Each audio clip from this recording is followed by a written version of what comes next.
Magandang araw mga ka-horror at welcome back nga po palang muli sa aking channel. Nandito na naman nga pala tayo sa bagong episode ng Agimat Testing Reaction Video. Bali sa pinaka-latest nga na in-upload na Agimat Testing ni Idol Ismatak Inatak o Agaton Alfonso, no, ay nagpakita ito ng kakaibang testingan. Alam naman nating lahat, no, mga ka-horror, na kung kayo ay nakasubaybay sa testingan ng gimat o anting-anting, na itong si Idol Ismatak Inatak ay isa sa mga antingero na may kakaibang ginagawang testingan ng kanyang mga gamit. Ilan nga sa mga testingan na sumikat na ginawa nitong si Idol Ismatak Inatak ay yung walang sawang pag-testing niya ng kanyang mga gamit na isasabit sa buhay na manok at ito ay babarilin.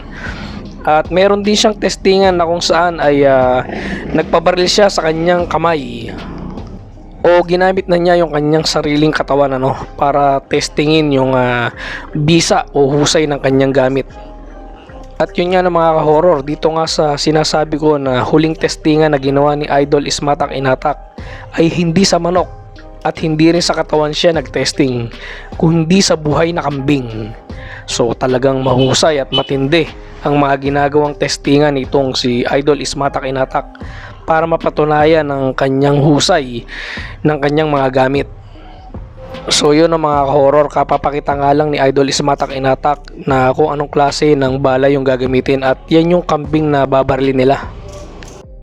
Dito nga mga horror ay babarilin na yung kambing, so panoorin natin. Ayun.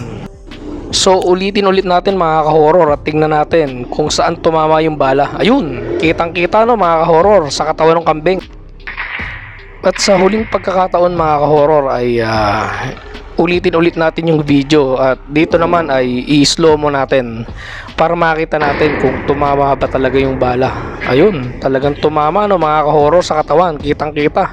Nagulat pa yung kambing. So mga ka-horror, sinadya ko na hindi ipakita yung mismong pagbaril nung lalaki doon sa kambing, kasi alam niyo naman si YouTube, medyo mahigpit pagdating sa ganitong klase ng mga testingan. So kaysa ma-restrict yung ating YouTube channel ay pwede nyo namang panoorin ng buo yung video na ito doon sa channel ni Idol Ismatak Inatak para malaman nyo kung at makita nyo rin na yung actual na pagputok ng lalaki doon sa kambing. Pero actually yung video na ipinakita ko naman sa inyo ay kinrap ko lang, so yun din yun. So kung makikita nyo mga ka-horror, sa pagkakataon na ito ay chinecheck nila yung tama nung bala doon sa kambing. Actually meron siyang marka ron sa katawan, pero tila hindi bumaon yung bala. So normally gano'n naman talaga, sa mga may kabal. Sabi nga ng ibang antingero na kapag ka ikaw ay may tangan na agimat o anting-anting na may kapangyarihan ng kabal, hindi babaon yung bala sa'yo, pero makakaramdam ka pa rin ng sakit. Kasi nga, syempre tama pa rin ng bala yon. Ang importante hindi bumaon yung bala sa katawan. So ganun yung chinecheck nila doon sa kambing. Kasi nga, yun nga, na after barilin nung lalaking nakaasul, yung kambing ay tila nagulat lang ito, pero makikita mo na talagang tumama yung bala doon sa katawan. Pero sa katawan naman ay nagkaroon lang ng marka, pero yung bala ay hindi bumaon doon sa balat o sa katawan ng kambing. So mahusay at kakaiba talaga ang gamit ni Idol Ismatak Inatak. Base nga pala doon sa video na pinost ni Idol Ismatak Inatak doon sa kanyang Facebook page, ang gamit na isinabit niya rito sa kambing ay stampita. So alam naman natin na matagal nang may gamit na stampita itong si Idol Ismatak Inatak at marami ng testingan ang kanyang ginawa sa kanyang gamit na ito. Ang isa rin sa malaking pagbabago, na ginagawa ni Idol Ismatak Inatak sa kanyang testingan, kung dati ay ginagawa niya yung testingan niya ng siya lang o dalawa lang sila nung kanyang alalay, dito sa pagkakataon na ito ay marami sila. So ibig sabihin ay marami ang nakasaksi sa husay at bisa ng kapangyarihan ng gamit ni Idol Ismatak Inatak.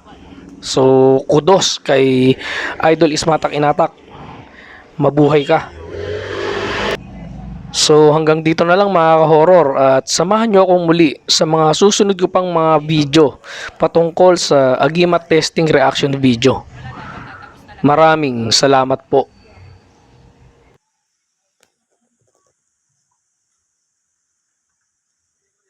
De, tsaka pag ano yan, tinamaan niya, talagang dugo.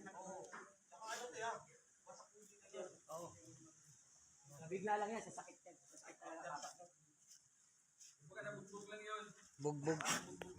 Sige, yaman na siya dyan. O, testing. O.